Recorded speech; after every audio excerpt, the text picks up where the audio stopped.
Hello, everyone. My name is Mohammed Mahmoud. I'm the director of the Climate and Water Program at the Middle East Institute, and I'm happy to welcome you to our fourth and final day of MEI's Climate Week event. Today, our final panel is going to be focusing on the current state of climate activism in the region. And so without further ado, let me introduce our moderator, who will then introduce our panel and take us deep into this topic today. So today's moderator for our panel is going to be Nishad Shafi, who's actually one of our non-resident scholars in the Climate and Water Program. Nishad is currently the co-founder and executive director for the Arab Youth Climate Movement in Qatar, which is a registered independent nonprofit environmental association that's based in Qatar. He's also on the steering committee of the UNESCO Youth Climate Action Network, and he is a UNEP Youth Regional Facilitator for the Middle East. So with that, let me just move us along, and I'll pass it on to Nishad to begin our panel proper. Thank you, Mohammed. I believe that this session was kept at the last of the event because it is the most important. So I think all the best things happen at the last of the calendar. I mean, even at the UN level. So no remorse. I'm happy to have here a wonderful panelists today. Mohammed, thanks for the great introduction. I think there are much better people here on the panel to ask those wonderful questions and their incredible work back at the home, their region. So I'm honored to have wonderful panelists, starting with Nesreen. Thank you, Nesreen, for joining us today, who's the chair of the UN Secretary General's Youth Advisory Group on Climate Change. We have Mohammed Al-Shaqi, if I pronounce it right, Director for Libya Youth Council for Climate Change. We have Hafsa, who is also a non-resident scholar at Middle East Institute and also a human rights activist working in Egypt and around the MENA region. We also have Zina Munir, who is a Fulbright scholar at New Hampshire University. And thank you all for joining us today. Nesreen, I would love to start with you if you are around.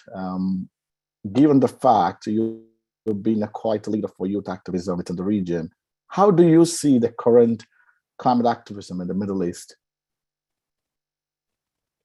Well, hi Nishad and hi everyone. Yes, do you hear me well? Yes. First of all, I'm very glad to be here with you today. I'm talking to you from Bonn, Germany, the headquarters of the United Nations Framework Convention on Climate Change. And that's for the intersessionals for the Substan, the SBI, or the subsidiary bodies in general. So I saw a lot of young people from the MENA region, yet most of them are coming from the government and very less from the civil society. And I think we still need to strengthen the participation of young people from the MENA region in the multilateral events such as the intersessionals, the COPs, and the different climate international meetings, because they are the ambassadors of their own communities, and every community we know have a very different specific situation in the MENA region. So we are increasing in number. A lot of young people are interested in the subject and working on it, yet the windows for participation internally but also externally is very narrow, and I think a lot of people are losing their capabilities and abilities in the waiting process for a chance to be given to them to actually give something. One of the most important things that I always mention, that mentorship is very important. Those of us who are actually spent a while in the field right now should mentor other young people from the region specifically to be able to express their thoughts, put bankable projects so they can implement it in their communities, but the most important is so they can have relationship with their own government in the policy making and the policy implementation with regards to climate change. One last thing I have to stress on is capacity building. Capacity building is a key thing, and why we always focus on that is because I know a lot of young people have a lot of capabilities and abilities inside of them, but then how to sharpen them, how to hone them, and how to actually shape these into more productive, constructive situation where they actually part of the solution, not part of the problem, is the real challenge that we need to actually face these days. So yeah, these are my key points: the participation internally and externally, capacity building and mentorship programs for different youth from the region. Thank you, Nesreen, for that open remarks. I'm sure I'm going to come back with some concrete questions to you. So without ado, I move to Mohammed, who is also at the UN Bonn conference. So Mohammed, I mean, you are representing the Libyan youth movement. How is the youth movement in the more North Africa, like in Libya, or we call the Maghreb region? How do you see the engagement within the governments and youth participation, given the current scenarios within some of the governments and issues facing countries like Libya or Syria? How do you work with activism? What prompted you to work on this youth activism? Hello, everyone, and I'm glad to be here. As you said, I'm here in Bonn, and when we talk about the representative of youth in such an event from the MENA, I didn't see a lot of people coming as an observation, like as observer here, especially from the countries that suffer a lot. I'm the only one from Libya here, except the 5 delegations. So the people in those countries, I mean, in MENA regions, the countries that are facing conflict or unstable situations, they are suffering from no one in the country listening to them or taking their voices into considerations. No capacity buildings, no training programs, or even finance for the ACE, which is the Action for Climate Environments. Today, I highlighted that in the ACE dialogue while meeting with the parties, that those people in those countries, they have to get an international support, as they don't have the ability to ask the government for that. As the government, they don't have the priority for such things, especially in Libya, Iraq, Syria, somehow in Sudan and Mauritania as well. Also, those countries that kindly stable, like Algeria and Tunis, they have some good, especially Tunis, they have some really good youth delegations, and they are doing really good with youth. So I think that people in the region, they have to take the experience with the young delegation of Tunis. And I will stop with and go back to you, Michelle. Thank you, Mohammed, for highlighting that representation is key. And some of the questions I'm going to come back with the global North to youth participation against the global South, especially from the MENA region. So Mohammed, very congratulations to you for representing your country and region where the least of the least youth participation happens, which cannot be avoided given the, in fact, the climate change is going to be mostly impacting those countries which are the least to do. Even though, of course, we know some of the countries are oil and gas based, still the youth community has to be on the forefront of the climate activism and promoting or making accountable their governments. Let me move to our super leaders who we're going to hear more from. I will go to Hafsa. Hafsa, all this discussion about climate change, climate advocacy, youth participation, missing a huge point, human rights part, because this is all to do with the huge element of human rights. And if we bring the climate justice also to this, how do you see the whole climate activism, especially in the civil society groups within the MENA region? If you want to focus in a country, what is the status? I mean, people keep talking about global North, the status of awareness within the community in the UK, so and so. Where are we in the Middle East? Thank you, Nishad, and thank you to MEI and to yourself for the invitation. It's really humbling and wonderful to be, just a note, to be on this panel with such esteemed experts and people who've been working in this field for so long. I do feel like a bit of an imposter. I am, as others, and I was part of, I was part of the aggrieved community when everyone jumped on the women's rights agenda a few years back, and now we're all jumping on the climate agenda, and everyone is a climate activist now. So I will, caveat that I am new to this space in that respect, but of course have been working on civil society in the region and human rights and political, civil and social rights activism since 2011. I think the really interesting part about this particular issue in the region, at least from where I'm certainly sitting now in Cairo, in Egypt, and from my engagement over the years with other countries, is how large a space there is on climate issues, social enterprise and other forms of private enterprise take in building awareness. There's a sort of growing nexus amongst younger people and younger. I'm not young anymore. I was at one point in time when this movement started. A lot of these younger people who are engaging in this space, it's really a nexus that's coming together of identity, activism and rights, and enterprise and business. So a lot of the new emerging, young entrepreneurs are really using their cultural identity, their question of who they are, where they are, what their national identity means. And within that nexus, you've got this very climate conscious element to the kind of businesses that we're seeing. So there is a really great emerging space amongst young entrepreneurs.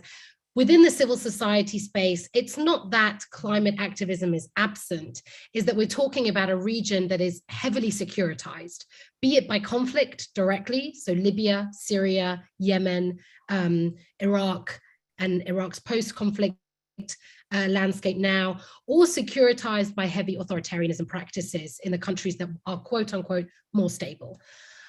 Within that, you have a brutal crackdown, both on physical civic space and on the sort of more metaphorical civic space, as we would talk about it, which is civic engagement, civil society, civic activism. And that engages all parts of it, whether we're talking about political rights, whether we're talking about climate activism, women's rights, social agenda, etc. So everybody is working within that very limited space. The additional burden, I think, for the climate movement in the region is that there isn't, I would say, a lack of awareness, because I think traditionally, if you go back to more rural communities, heavily influenced by being climate conscious without knowing the language and really knowing about climate issues, but certainly feeling the brunt of them. And this region, amongst other parts of the African continent, is the most, susceptible to that.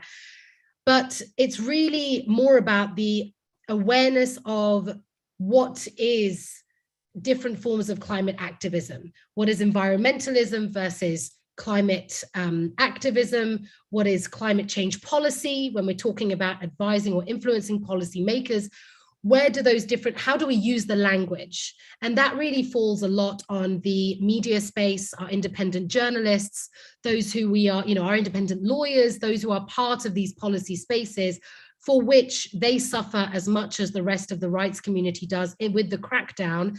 And really where, along with the fantastic recommendations from people like Nisreen and Mohammed of capacity building and getting that representation, we need to be all encompassing and make sure that we are producing a holistic brand of climate activists that are well represented, well aware, and indeed using that, because ultimately, just as a last note, as global South actors on any agenda, and I've dealt with that for many years in the rights community particularly, and on the women's rights agenda, questions of feminism, etc., we need to use the right language to get into those spaces that are dominated by global North practices, global North language. It is a fact. We can talk about the bigger, in our social circles, talk about the bigger question of, changing that entire dynamic.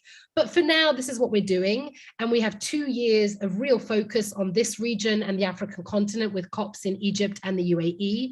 So we have momentum with us for the next two or so years of the COP presidencies to be able to try and really engage in those spaces. And I hope that with the amount of focus we have on the region, exampled not just by this panel, but the great representatives we have at the intersessionals, that we can move forward and really influence the kind of language that we're using across civil society. Thank you. Thank you, Hafsa.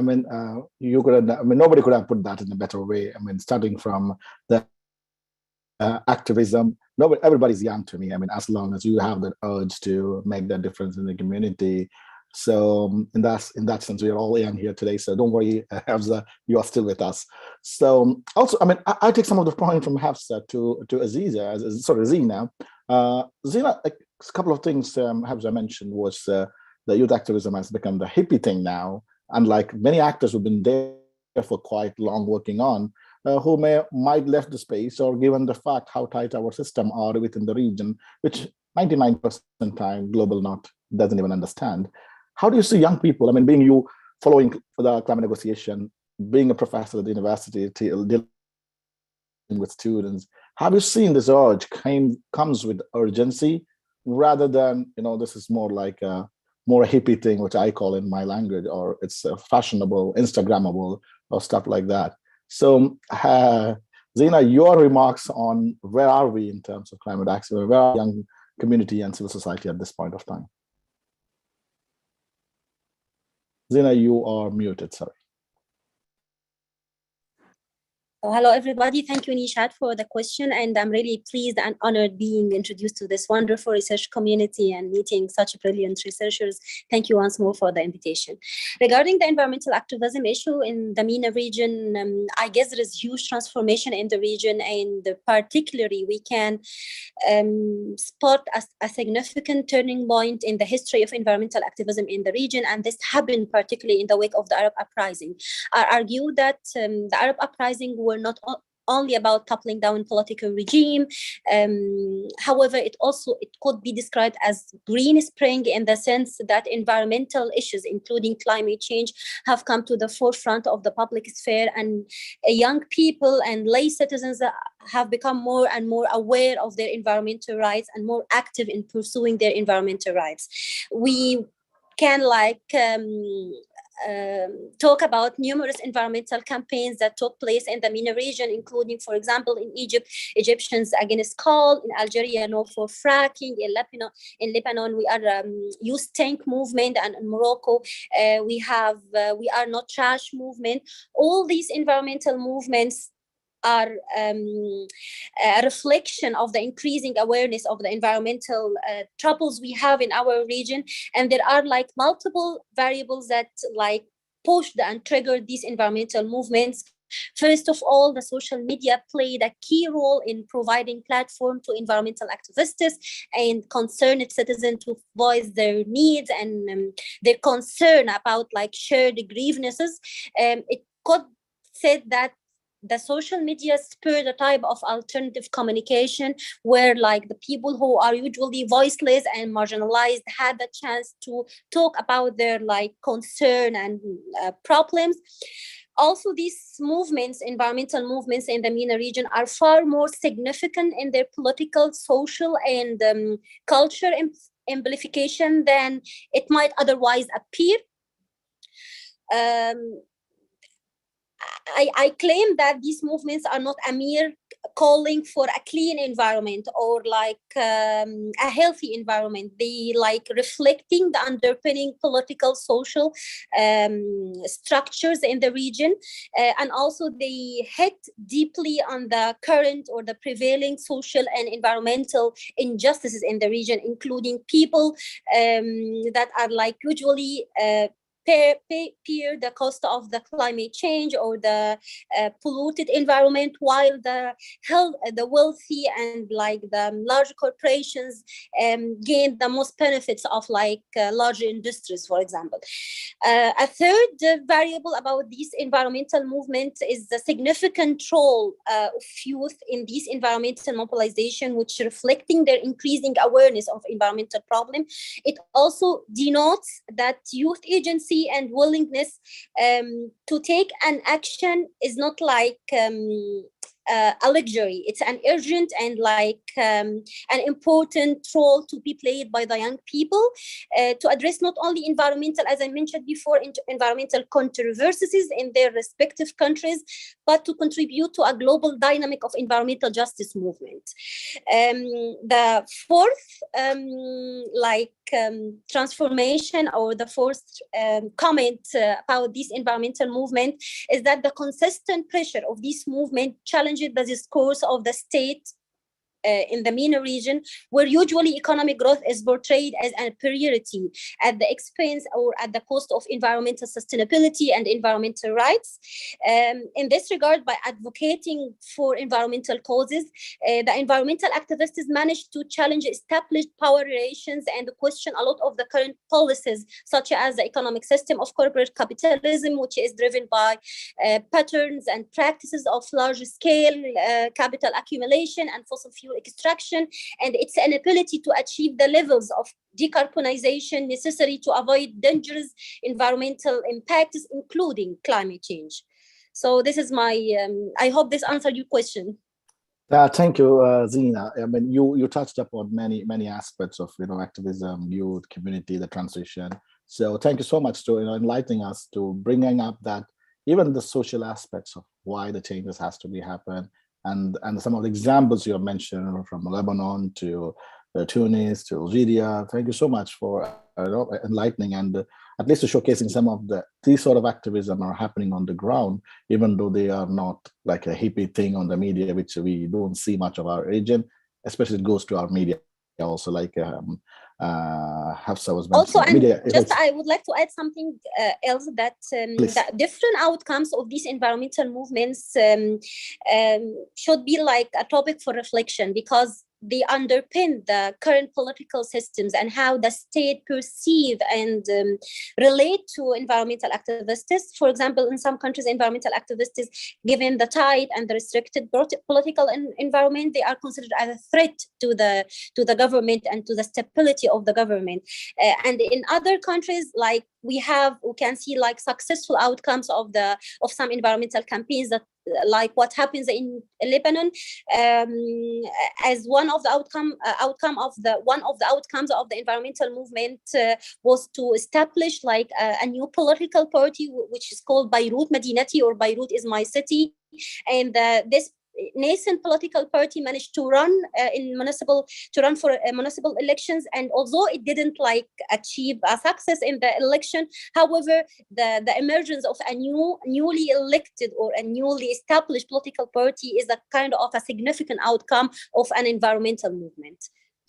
Absolutely. I mean, that's a great point. How we, not being just civil society consigned, moving towards a political regime to challenge the existing regime, which most of the time in our part of the world has been running for long. So a good example coming at Zina for telling us what's happening in the recent Lebanese election and the coming up newly youth civil society-based political parties. Absolute necessity for the region as such. I'm going back to Nasreen. Nasreen, you have mentioned how capacity building and getting that knowledge given to the civil society, given the fact most of the young people you see are aligned towards government rather than civil society. Do you think there is a lack of space for young people in civil society? Do you think that highly educated young people feels that the only way to make change is government, not civil society? They don't want to know the reality. They just want to see what the propaganda is all about. So why do you see that young people are more aligned towards government, thinking that that's the best way to make change, or why they are like lacking away or shying away from civil society, which is very strong and it did make changes in political regime in the region? Two simple answers. Access to the conference's venue, which is accreditation, and access to finance, which is the fund to support their participation. These are the two things that makes government, is not only in the UNFCCC, but all of the UN processes by far more easier aligned to work with than the civil society. You know how much hard it is to get a badge to COP or SBs, for example, and how hard it is to raise funds for that.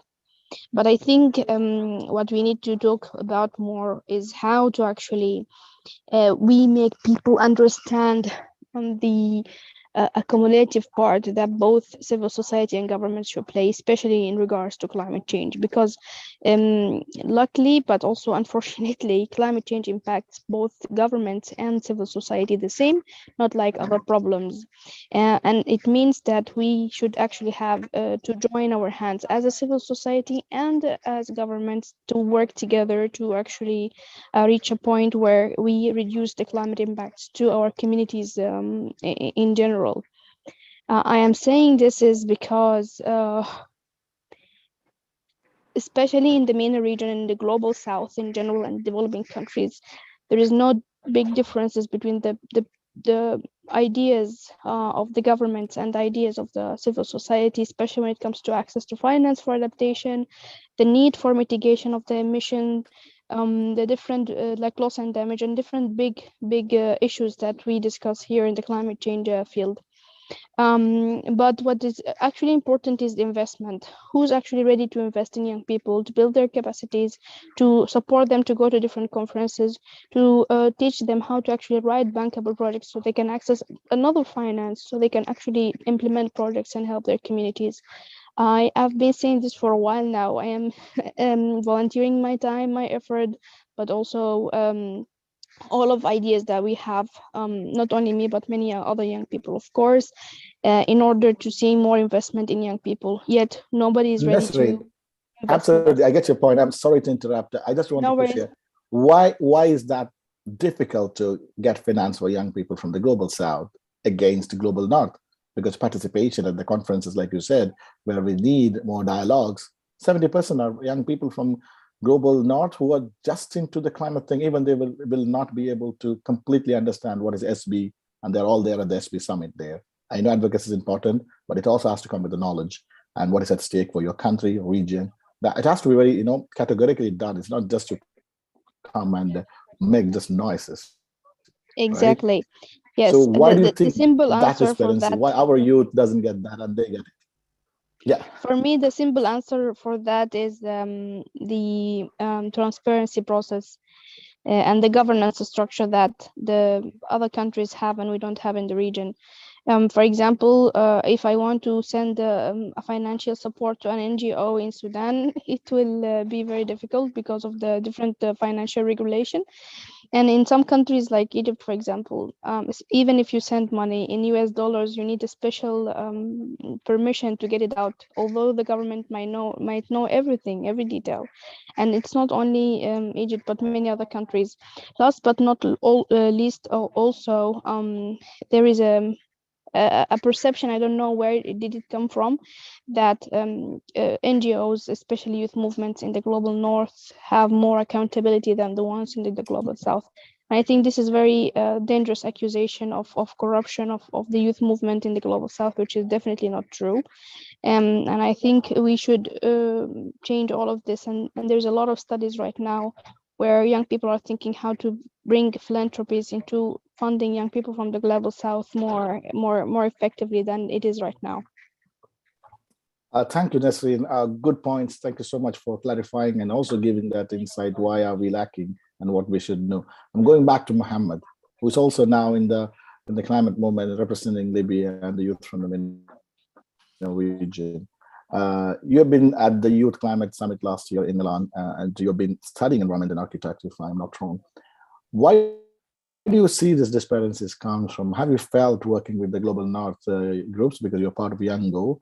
So how do you see yourself fitting there? And what are the observations you felt? Because even Youngo is super volunteer organization for young people. A lot of them from Africa, especially, and a lot of leadership position by Global North Youth. How do you feel that? And what do you think has to change in such organization? Actually, firstly, about the representation of the Global South, just to mention that a lot of Global South delegations, observations, they got rejected their visas. I have 3 of my Moroccan friends, they got rejected their visas.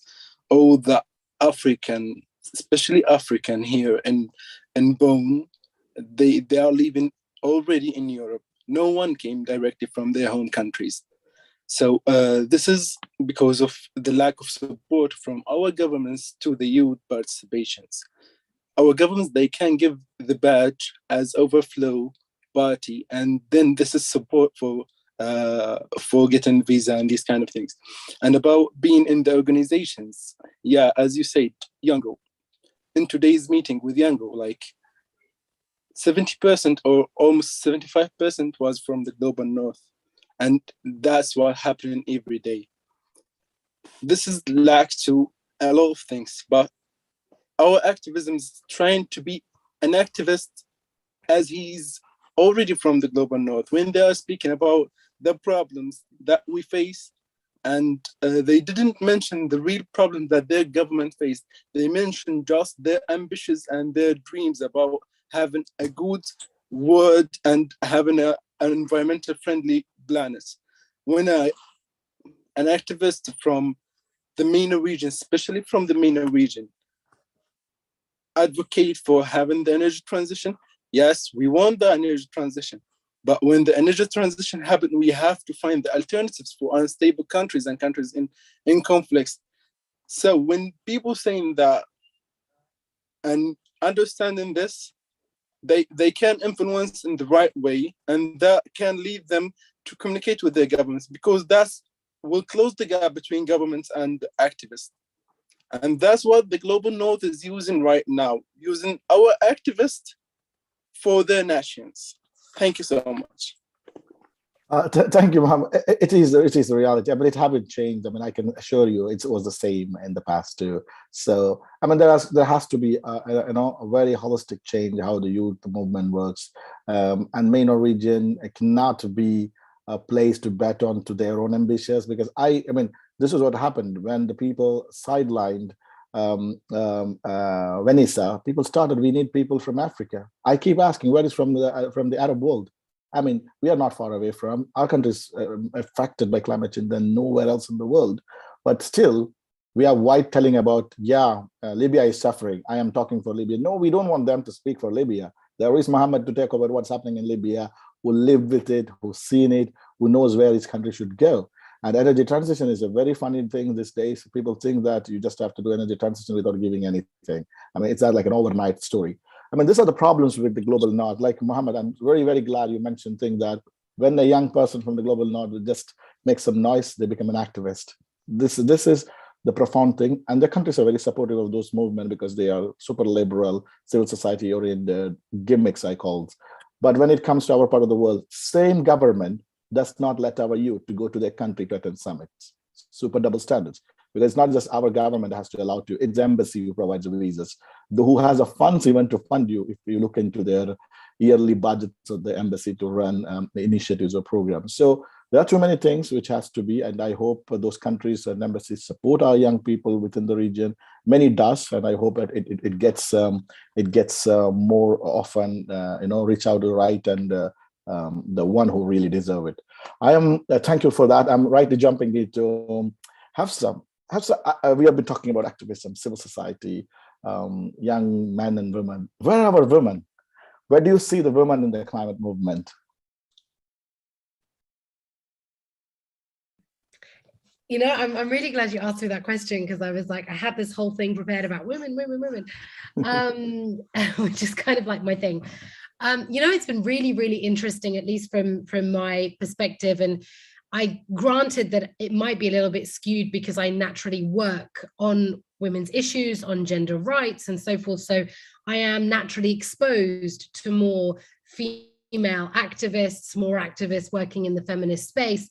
But interestingly enough, it's what I found, at least, is there is a lot more space for women, and I'm talking particularly about maybe more authoritarian contexts, more, less about the physical constraints that we see in conflict countries, but really the governments have been more open to women engaging in this space, and which is very positive on the one hand.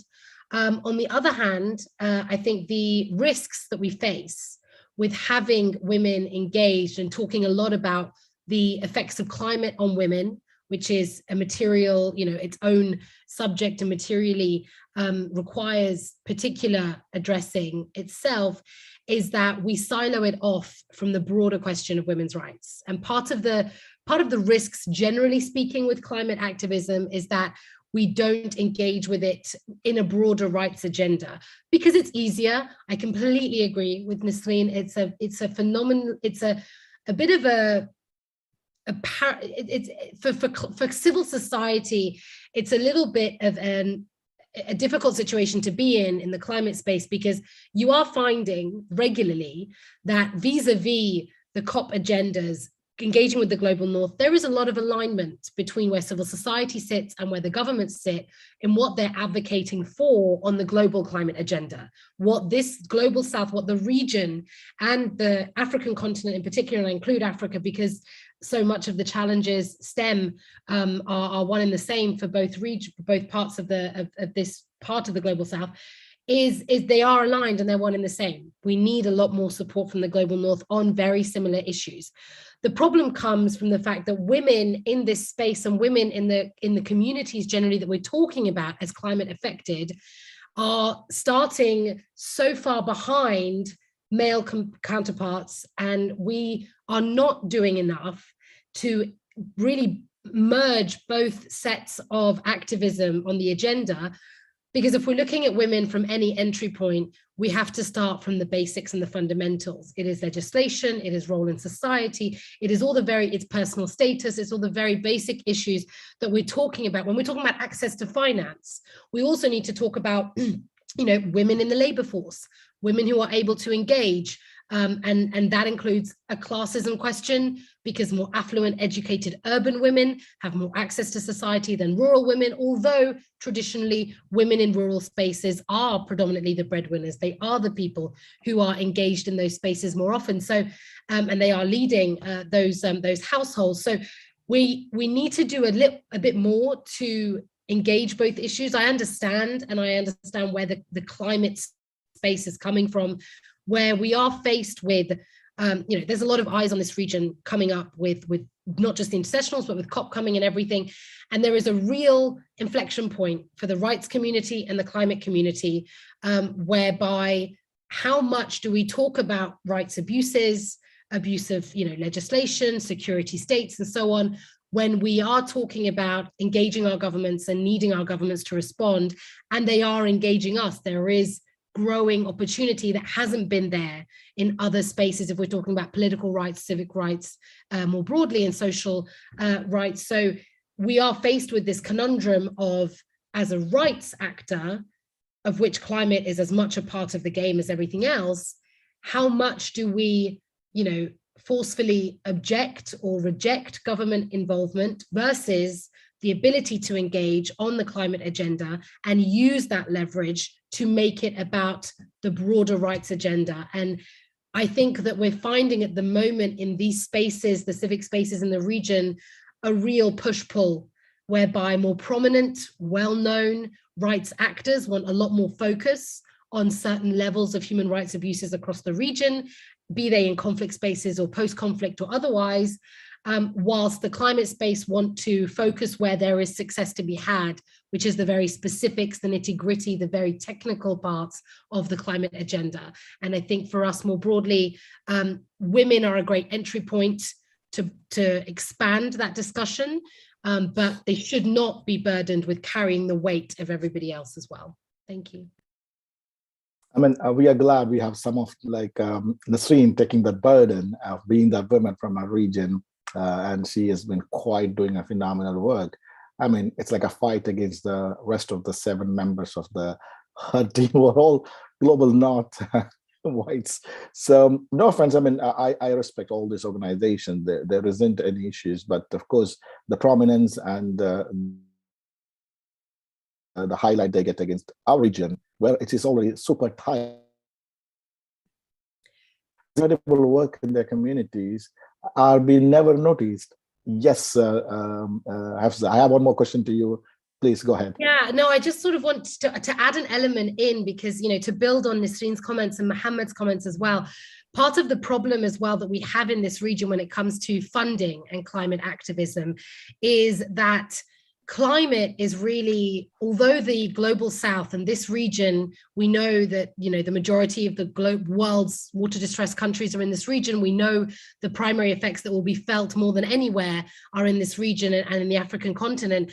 Part of the problem with climate in terms of broader civil society funding from donors, and here we're talking government donors and other foundations, is the global north is facing very similar challenges.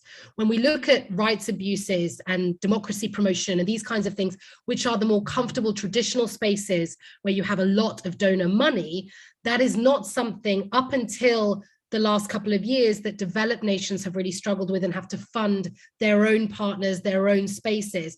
What we're seeing with climate is climate funds are global and they're not region allocated. With democracy promotion, with women's rights, with other agendas, donors will strategize and provide funding under regional banners that cover these issues. Climate funding is now having to pick off bits from these donors under regional. You do have some donors, and it's important to highlight and praise the likes of Sweden and other Scandinavian countries that are ahead of the curve and have prioritized climate funding for this region specifically and within their Africa strategies and otherwise. But otherwise, we're looking at either you're competing with rights actors in your space for the same amount of money, or you're competing with global North actors from their home countries and across the European continent and others for the same money on climate issues. And it's very difficult to access that as a regional actor. One more question to you before I go to Zina is like the focus we have at the region at the moment because of the COP. I mean, will that go away when we have the last summit next year in Abu Dhabi? So we have to wait for another chance because it's a cycle when the region gets the conferences. Do we have to wait more years to come? Because the whole ongoing negotiation might small wins, but it's a long road. I mean, it's a long road to have things to be done. Do you think this sort of short highlight gives us any prominence? Because, for example, what I read in the news, not to quote, the Egyptian government going to give space for youth to march. Ironically, youth are not led to march in the big capacities in this region. So how are we showcasing double standard to our global north? Say, hey, Nishad, you mentioned you cannot march. I see our colleagues marching in the streets of Cairo. So what are we showing our global north friends? Is it the right way to showcase them? If it is forbidden for anybody in any part of the world, no, you will not do this here because this is constitutionally not right for us, or this is not our modus operandi, or so and so. So where do you see this sort of thing like actually working in? Will that help us or our youth movement or civil society, or it is going to be bringing, it will have negative impact? So I think your question has two answers to it. I think on the policy side, not just the persistent climate shocks that we're seeing in the region. We now have, all the focus is on the dust storms and the droughts, Iraq and the Gulf parts. We've had major flooding in Egypt earlier this year. These kinds of climate shocks coupled with COVID, the question of energy transition, I think we're reaching a watershed moment where government policy cannot walk back commitments made and the timeline that it's given. These timelines will shift probably because of the massive global financial shocks that we're feeling as the fallout mainly of both COVID and the Russia invasion into Ukraine. But I think broadly speaking, we're reaching a point where the governments in this region will not walk that back. The question has always been with this region is how much does the government take in civil society as part of the calculation and look to partner with civil society as it moves on its policy making? Climate is growing into, or at least for now, with all the highlight, as you rightly say, on it, is becoming a space where, for now at least, there is growing consensus that civil society can be engaged, is a positive influence, is a positive actor. I think the one space where that remains to be really seen in the climate space is water security. Water security is still very much seen as a security issue. If you look at water-stressed countries, Jordan, Egypt, Yemen, all of these countries, the way they approach water, it's very much from a securitized angle, and water security policy experts, actors, etc., are viewed in Iraq and other places as well as being security threats. So that's still a space in the climate arena where we haven't had that partnership approach, or at least that policy engagement where climate activists can come to the table, or civil society, shall we say, are invited to these tables insofar as they are. The second part of your question is about visibility and protest. And there is broad consensus in Egypt, even amongst the rights community, that really want to use the opportunity to highlight Egypt's very repressive laws, the lack of access to justice, the question of the broader political rights agenda, that the global north has the privilege to be able to highlight these issues, and with partners and friends in the right space that are very much a part of climate activism, they're very much a part of civil society internationally. By all means, we can work with them for them to use their space and use their privilege to elevate certain issues, but it is not healthy nor conducive nor practical for the Egyptian climate space, for the MENA climate space, or the Egyptian rights space more broadly, to bring upon them a shift, or either a diverting of attention or a threat and risk. No one is kidding themselves, and even the Egyptians, I think, are very clearly not kidding themselves when they tell people we will allow protest at COP27. What they're saying is we'll allow your Greenpeace actors, your Greta Thunbergs, to protest in Sharm el-Sheikh.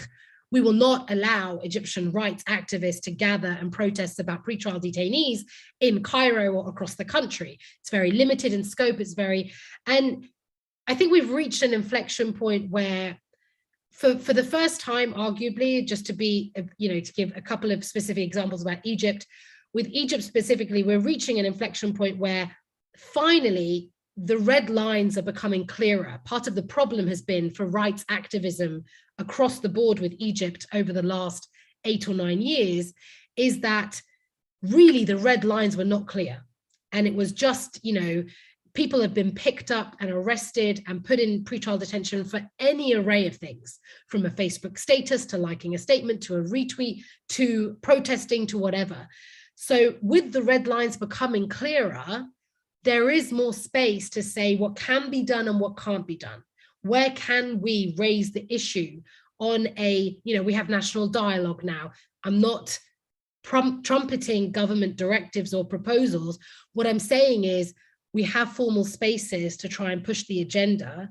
There is no longer an option of last resort. Can we use protest to further the rights issue and the climate issue together? Yes. What does that require? If we're looking at Egypt and eventually Abu Dhabi next year, it requires our global North partners and actors, those who we work with at the UN Human Rights Council, at the UN General Assembly, those who we work with at UNFCCC, all these spaces to come together and acknowledge that they have the privilege to take away some of the burden for these conference issues and matters. Policy-wise, it will be a much longer road on influencing policy across the region. That will come slowly, but I am quite confident that the policy proposals we've had already cannot be walked back by the governments owing to the climate shocks and the economic shocks that we're seeing. Thank you, Hafsa. That makes it super clear. And of course, we need that sort of spaces. And of course, when those spaces are open and see the right red lines, it is absolutely necessary for the civil society to know what to do and what not to do. And also, such events are quite a good time for our friends in global not to push those right agendas to the respective governments. So let's be hopeful and optimistic like I always do. So I jump into Zina, and we are closing the time. There are a couple of questions on the radar. I come back to you on that. So Zina, you've been talking about some of the works of young people in the region and the political setup or political parties coming out of environmental movement. How do you see them moving forward? Where you see, COPs, ups, now everybody talks about the region. COP goes, like I mentioned to Hafsa, what happens is many things would change, but many would not.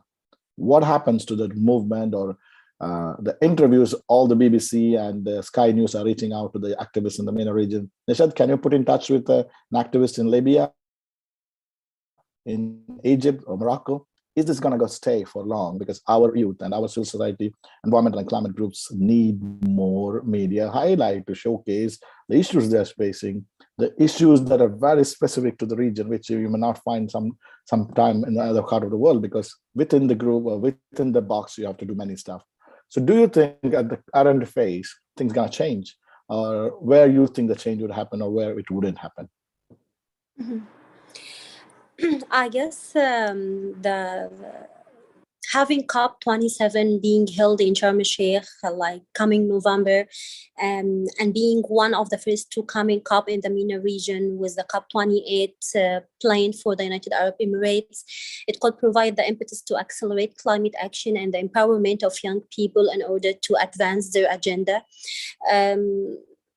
I guess one of the most important objective of the environmental activists is to establish some kind of like a relationship with the government officials who usually see and perceive environmental issues and climate change as a luxury. actually, across much of the region, environmental protection has been perceived as an affordable luxury, particularly given the current condition in the region with conflicts and economic crisis. This narrative that fuel trifling public and private contribution to green initiatives and climate action and sustainability endeavors and so on. Also, climate change has been cast as the exclusive responsibility of the Western and East Asian countries who largely created the problem. In this political climate of relative disinterest and therefore limited finance of climate action, the MENA environmentalism has been reduced to such like very limited and ill-funded actions. And according to a survey that was conducted by the Mediterranean Dialogue for Rights and Equality, environmental NGOs in North Africa region and in the MENA region in general have smaller budgets, and they have like less staff and fewer projects than any other form of civil society. Now with this like renewed opportunity to illustrate the impacts of the climate change and like to address it as an emergency, I guess it's high time for the environmental activists to come to the forefront of the public sphere in the light of the COP27. And as I mentioned before, one of the most important objectives of the environmental activists is to establish ties and partnership with the government and also with the like transnational networks of environmental activism in order to better voice their concern and try to like build an alliance in order to have kind of unified efforts in order to advance their agenda in the COP27. However, as I mentioned before, for environmental civil society in Egypt and the wider region, the COP carries an even greater significance than it does for like the states themselves. In the light of being deprived of funding, despite like the omnipresence of climate and environmental threats, often deprived of willingness or empowered government interlocutors, and sometimes targeted by security services, the environmental organization in the region have had little chance to contribute in a meaningful and significant way to decision making in much of the region. And there is an argument to be made that these crises have deepened as a direct result of the crisis of the environmental issues, or the climate change crisis was deepened partly due to the absence of the young people voice. They didn't have the chance to voice their needs and also to take part in the decision-making process. And I guess the MENA environmentalists' priority align most closely with those of regional states when it comes to lobbying for increased adaptation finance for the region. Therefore, this is an area where they hope to directly influence proceedings of COP27. In Glasgow, we remember that Global South delegates up their demands for rich countries funding to offset the loss and damage from extreme weather events, and that pressure is likely to grow in Egypt.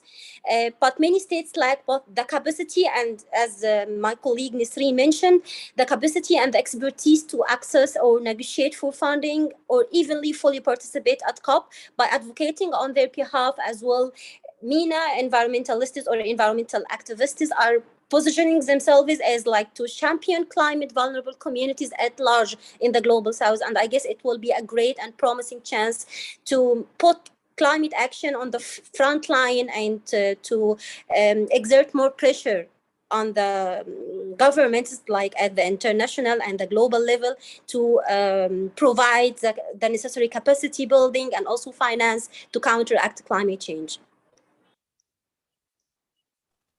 Thank you, Zina. Of course, I mean, that showcases where we are and where we are up to. And I am, as I mentioned previously, it looks that we really need to amplify our work, at the same time get the support of the global governments to influence our respective governments through their foreign policy or foreign trade, which is very important. Thank you for that, Zina.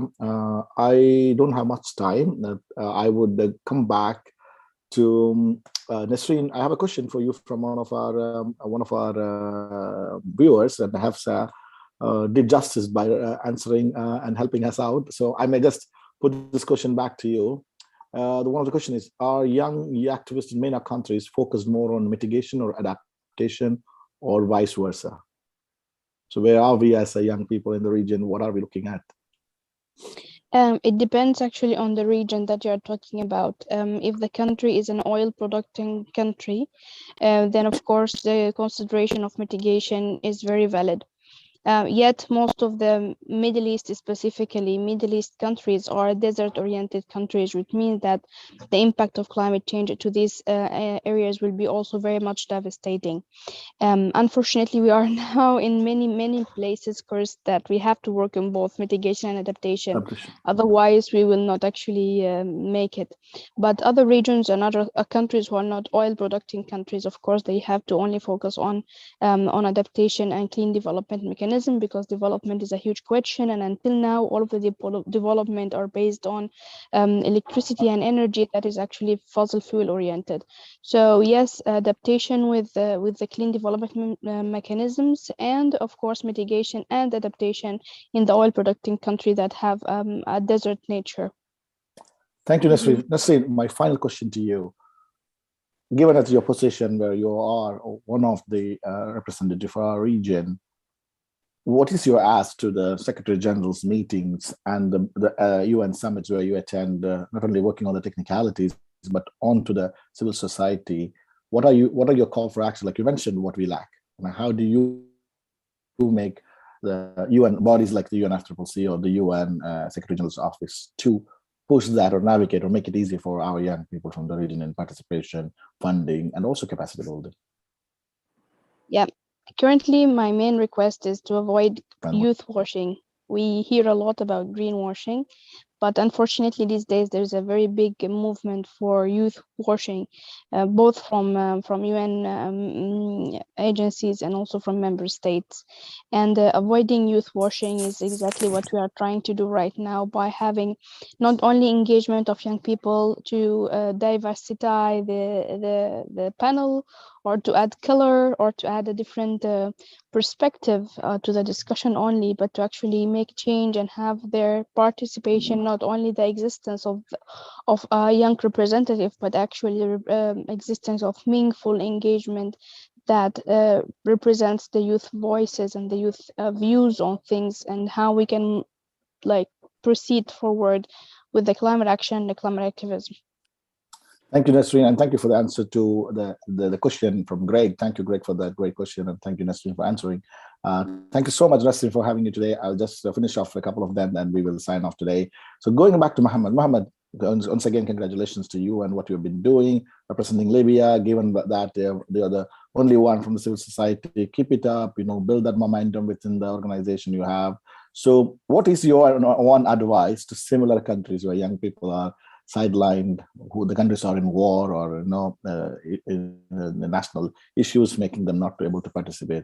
What is one advice you could say? I know it is disheartening to do sort of things you've gone through, but what is one advice for those people who are demotivated, like, hey, nothing's going to happen to my country or people here? First advice to say to those people in such countries, don't be an activist as those in the global north. Create your own way, which is better for your society and your community. And whenever you start doing that, you will be in touch with international organizations. Work with international organizations that can make your voice heard, because while you are working inside and the government's not listening to you, no one will hear you outside. Try to go outside, be working in regional level or international level. That will make your voice up. Collaborate as much as you can and network with those in the same situations as yours, and that will make the voice heardable in international level. Today in the ACE dialogue, there was really good voice for respecting those nations that living in complex areas and being in war situations. That's the thing, and thank you so much. Thank you, Mohammed. I mean, we are fortunate at MEI to have you here. I mean, it is important about representation, and I've been knowing you since last Youth Summit in Milan, and ever since I knew how much you grew, how much you learned, and that's great to see. And this is what exactly we want our young people to do. Not just attending summit, grow from that, learn from that, meeting people, building collaboration, and also congratulations on the new MENA Climate Network you are starting to. And I hope that also fulfill the task to representing our young people from the region. And keep it up your work. Good luck on the Bonn meeting, and hopefully to catch you up. So moving last to Hafsa and Zina. Hafsa, what is your overview of the current climate or civil society movement, and how hopeful you are? Shall I go first or Hafsa? Okay. I go for Zina this time. Then I have Khalas. I have to do some justice. Okay, I guess there are like two preconditions that like we can advance climate action. First of all, like the countries that have some success with environmental and climate challenges have made them political priority and political commitments in a way that guided like legal reforms, the implementation of multilateral environmental agreements in national legislation and integrated decision-making across government departments and institution. Examples in particular include Tunisia, which where climate change is stated in the Article 14 of the new Tunisian constitution. The second condition is that, as my colleague Mohammed mentioned, the region unfortunately is plagued by humanitarian crisis and civil conflicts, including what happens in Yemen, Syria, and elsewhere in the region. But when we talk about the negative impacts of such kind of conflicts, usually we talk about the impact of the war on the economy and the society, and the environment stay as like a silenced victim to the sidelines of the discussion. Therefore, we need to advance relating or linking the environmental issues with human rights and consider it as an important aspect when we talk about the impact of war and civil conflicts on the community. And so these are like the two main issues we need to advance, like the political commitments of the governments to advance climate action. The second issue, to interlink environmental and climate crisis with human rights and to advance legal framework that make the combating climate change as like an obligation on the governments, not only a luxury or like an option. Thank you, Zina. Thank you so much. We are really, really happy to hear your views and happy to connect with you also. I'm really, really honored to know your work as such. Finally, to Hafsa, not the least, we have Mohammed, so don't worry. So Hafsa, where do you see the whole civil society movement going? Either it is, don't have to be environment, human rights, environment, all the issues we're facing. I mean, environment is one of the issues, but one of the gravest issues we're facing, and the region is not due of any problems. We have been quite known for that. I mean, one of the reasons that why environment was deep buried and all of a sudden blast out with, activism, of course, because we are confined with many problems existing, war, like Zina mentioned. Some of the countries we shouldn't forget is Yemen, like Libya, where Mohammed comes from. They're all just coming out of rumble. So we need to include them to their representation is also key. So where do you see, Hafsa, where are we heading to? I mean, it's a great question, right? Especially for this region. I think the one thing, I guess, that I've been trying to do as an imposter effectively in this space is to no longer view climate as separate. I mean, I don't know if you can still see me. My internet connection is shaky a little bit. I apologize. First days in Egypt. We do, no problem. Great.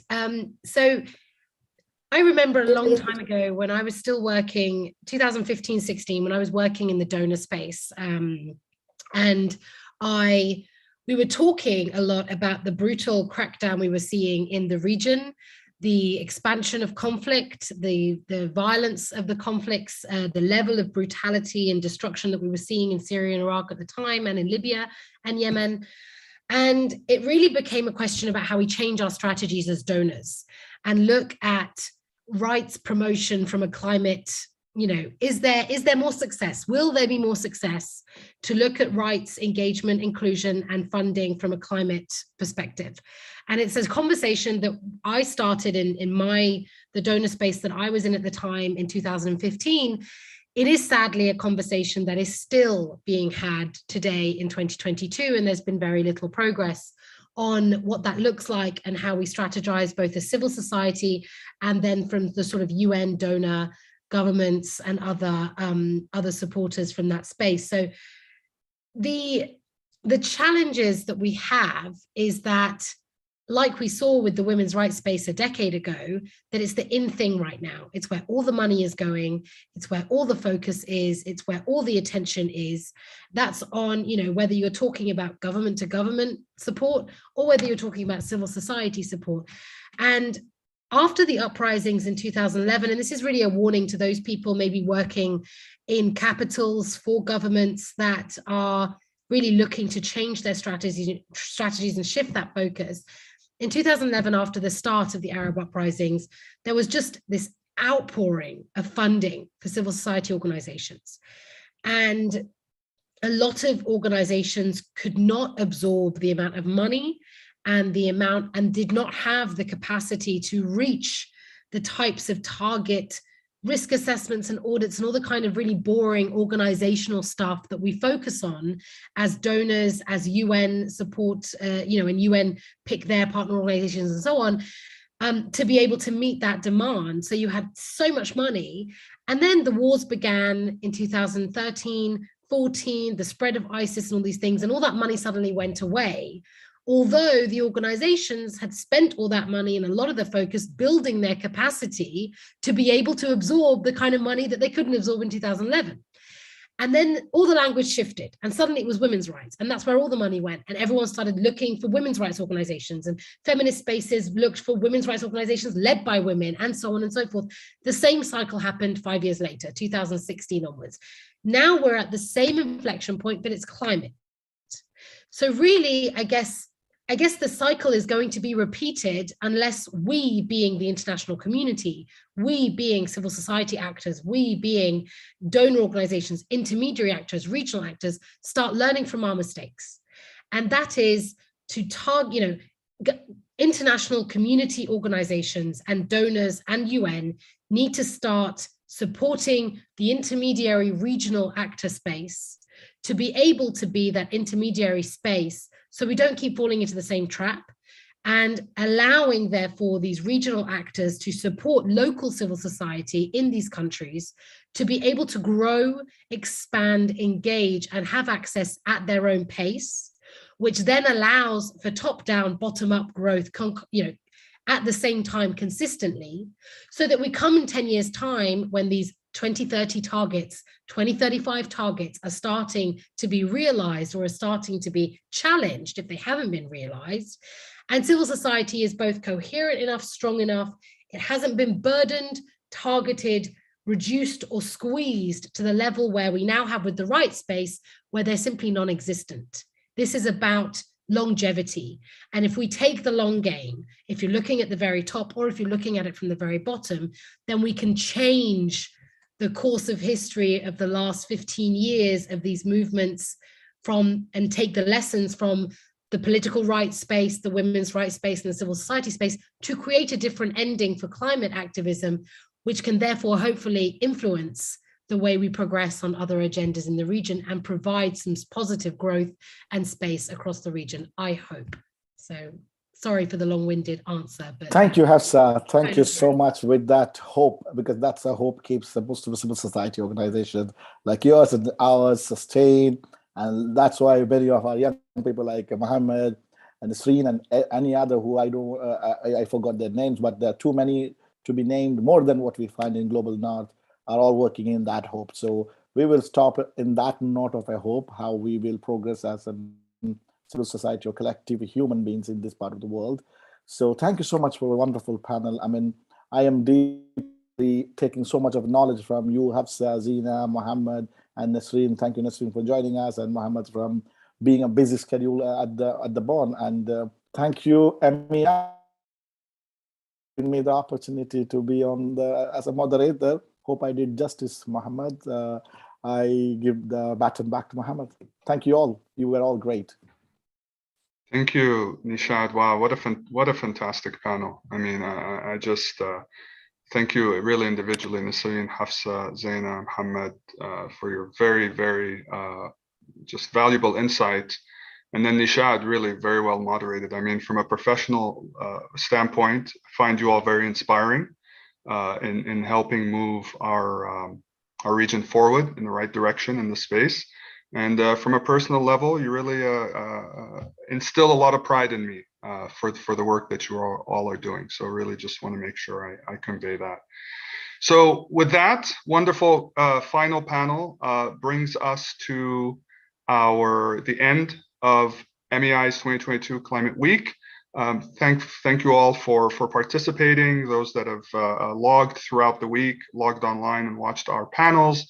If you're watching this as a recording, I encourage you to go back and view all the other panels. We've had really excellent panels this whole week, really wonderful guests and contributors. And so I encourage you to view everything that we've been able to put together this week, and really want to thank everyone involved, top to bottom, make this week a success. And keep looking out for more work that is coming out of the MEI's, let's say, relatively new climate and water program. So thank you all very much, and hope you have a good rest.